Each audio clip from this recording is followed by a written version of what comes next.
సోదర సోదరీమణులారా, మానవ చరిత్రలో ప్రతి యుగానికి ఒక మహోన్నత స్వప్నం ఉంటుంది. ప్రతి అమర నాగరికతకు ఒక నిర్దిష్టమైన దిక్సూచి ఉంటుంది. అలాగే ప్రతి కాలంలోనూ జీవించే తరానికి ఒక చారిత్రక బాధ్యత ఉంటుంది. నాటి మన స్వాతంత్ర్య సమరయోధుల పరమోన్నత స్వప్నం ఒక స్వేచ్ఛా భారతం. ఆ తర్వాత వచ్చిన మన రాజ్యాంగ నిర్మాతల ఉదాత్త స్వప్నం సమన్యాయం, సమానత్వంతో కూడిన ఒక ప్రజాస్వామ్య భారతం. మరి ఈ రోజు మన వర్తమాన తరం ముందున్న ఆ మహోన్నత స్వప్నం ఏంటో తెలుసా? అదే 2047 స్వాతంత్ర్య శతాబ్ది భారతం.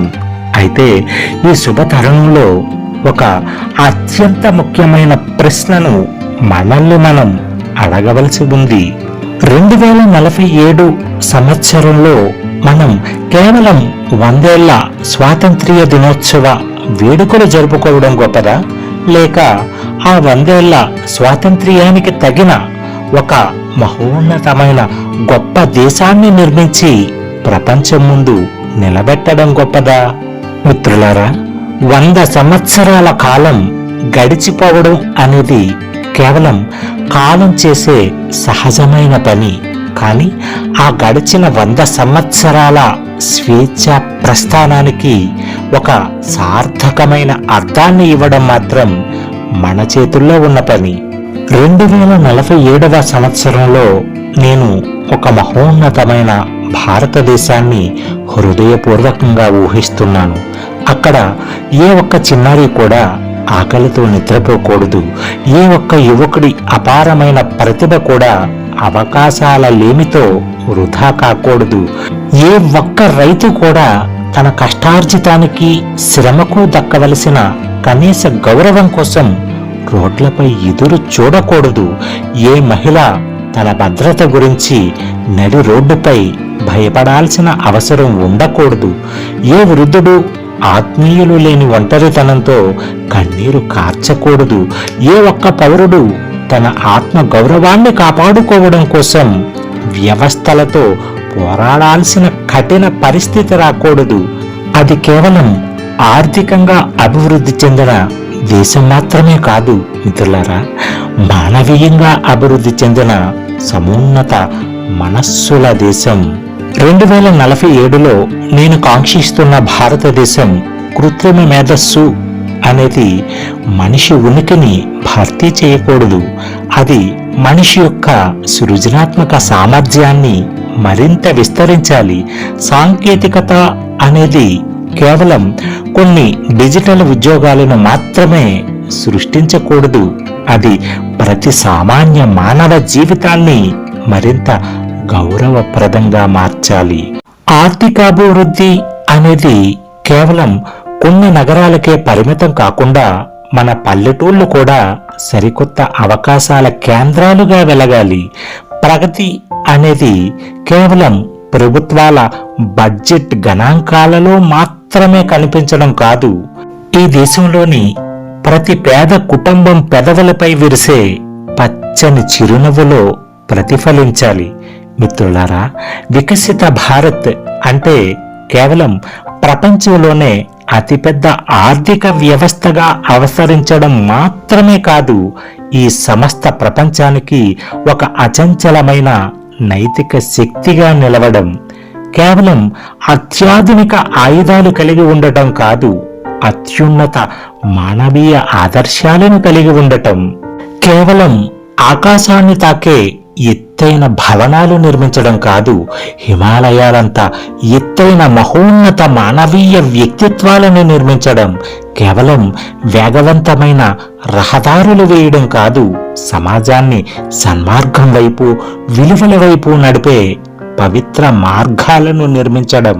సోదర సోదరీమణులారా, ఒక దేశాన్ని కేవలం ఒక ప్రభుత్వమో, ఒక రాజ్యాంగ చట్టమో, ఒక గొప్ప నాయకుడు లేక 5 ఏళ్లకు ఒకసారి వచ్చే ఎన్నికలో మాత్రమే నిర్మించలేవు. ఈ దేశాన్ని నిజంగా నిర్మించేది ఎవరో తెలుసా? ప్రతిరోజు ఉదయాన్నే లేచి నిరుపమాన నిజాయితీతో తన పనికి వెళ్ళే ఒక సామాన్య కార్మికుడు. ఎండనక వాననక పొలంలో దేశం కోసం విత్తనం చల్లే ఒక అన్నదాత, తరగతి గదిలో రేపటి తరం విద్యార్థులలో ఉన్నతమైన కలలను నాటే ఒక ఉపాధ్యాయుడు, ఆసుపత్రిలో రోగి ప్రాణాలను కాపాడే ఒక వైద్యుడు, రాత్రింబగళ్ళు మంచు కొండల్లో సరిహద్దులను కాపాడే ఒక వీర సైనికుడు, ప్రయోగశాలలో మానవాళి సమస్యల పరిష్కారం కోసం శ్రమించే ఒక శాస్త్రవేత్త, సమాజంలో న్యాయాన్ని నిలబెట్టే న్యాయ వ్యవస్థ, నిజాన్ని ధైర్యంగా రక్షించే నిష్పాక్షిక పాత్రికేయుడు, దేశంపై బాధ్యతతో తన ఓటు హక్కును వినియోగించుకునే ఒక సగటు పౌరుడు, దేశాన్ని గుండెల నిండా ప్రేమించే ప్రతి భారతీయుడు ఈ దేశ నిర్మాతలే. అందుకే వికసిత భారత్ అనేది ఎవరో ఒకరు వచ్చి నిర్మించే దేశం కాదు, మనమంతా కలిసి మన భుజాలపై ఎత్తుకుని నిర్మించవలసిన సమిష్టి బాధ్యత. మిత్రులారా, మనం చాలా సందర్భాలలో ఈ దేశం మనకు ఏమిచ్చింది అని ఎంతో సులభంగా ప్రశ్నిస్తూ ఉంటాం. కానీ చరిత్ర ఎప్పుడు మనల్ని అడిగే నిశితమైన ప్రశ్న ఒక్కటే, ఈ దేశ పౌరుడిగా నువ్వు దేశానికి ఏమి ఇచ్చావు అని.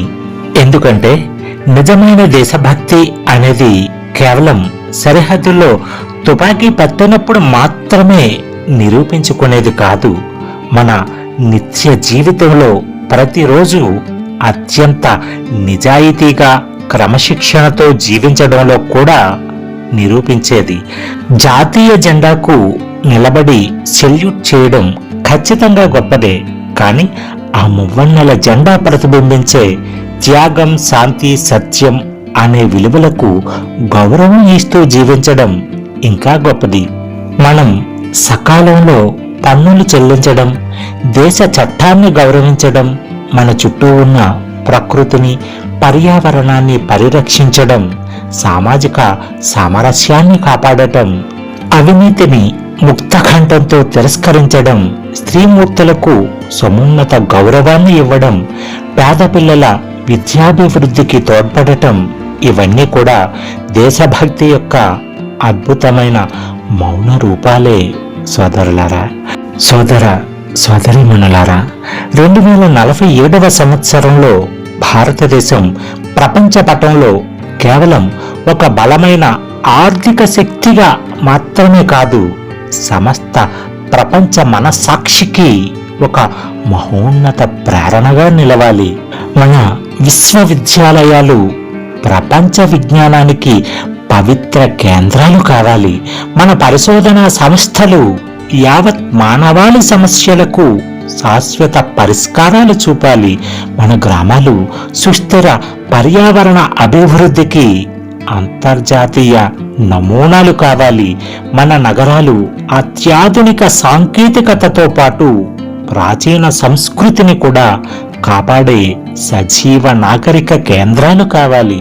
మన పిల్లలు కేవలం ఉద్యోగాల కోసం దరఖాస్తు చేసుకునే ఉద్యోగార్థులుగా మాత్రమే కాదు, సరికొత్త ఆవిష్కరణలను సృష్టించే సృష్టికర్తలుగా ఎదగాలి. మన యువత ప్రపంచాన్ని గుడ్డిగా అనుసరించే తరం కాదు, యావత్ ప్రపంచానికి దిశానిర్దేశం చేసే అగ్రగామి తరం కావాలి. ఎందుకంటే మన పూర్వీకులు రక్తం చిందించి మనకు అమూల్యమైన స్వాతంత్ర్యాన్ని ఇచ్చారు. మన తల్లిదండ్రులు ఎంతో కష్టపడి మనకు అద్భుతమైన అవకాశాలను అందించారు.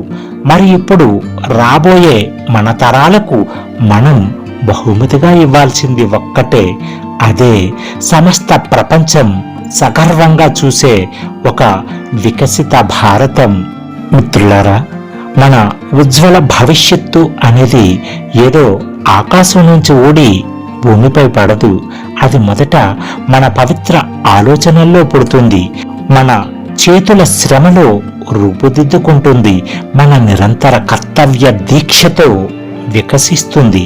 అందుకే 2047 అనేది కేవలం క్యాలెండర్లోని ఒక సంవత్సరం కాదు, అది ప్రతి భారతీయుడు తన సొంత మనస్సాక్షితో భారతమాత సాక్షిగా చేసుకునే ఒక పవిత్రమైన ప్రతిజ్ఞ మనం ఈరోజు సమాజంలో నాటే ఉన్నతమైన మానవీయ విలువల విత్తనాలే రేపటి వికసిత భారతానికి బలమైన వటవృక్షాలు అవుతాయి. మన చేతుల్లో ఈరోజు దేశం కోసం చేసే సత్కార్యాలే రేపటి చరిత్ర పుటల్లో స్వర్ణాక్షరాలుగా మారతాయి. మన గుండెల్లో ఈరోజు మనం వెలిగించే నికార్షైన దేశభక్తి దీపమే 2047 నాటి మన భారతదేశాన్ని సమస్త ప్రపంచానికి ఒక మహోన్నత మార్గదర్శక జ్యోతిగా నిలబెడుతుంది. ఇప్పుడు ఈ సుదీర్ఘ మహాప్రస్థానాన్ని ఒక పవిత్రమైన మహాప్రతిజ్ఞగా మార్చే అద్భుత సమయం ఆసన్నమైంది. మన ఉజ్వల గతాన్ని హృదయపూర్వక కృతజ్ఞతతో, మన ప్రవర్తన జీవనానికి సామాజిక బాధ్యతతో, మన ఉమ్మడి భవిష్యత్తుపై అచంచలమైన విశ్వాసంతో, మన పవిత్ర భారతమాత సాక్షిగా ఈ అద్భుత ప్రయాణాన్ని ఇక్కడితో ముగింపు కాదు మిత్రమా, ఒక నూతన ఉజ్వల ఆరంభానికి తీసుకెళ్దాం. జై హింద్, జై భారత్. ఫ్రెండ్స్, ఇది ఈరోజు వీడియో. తర్వాత భాగంలో మళ్ళీ కలుద్దాం. అంతవరకు సెలవు. నమస్తే.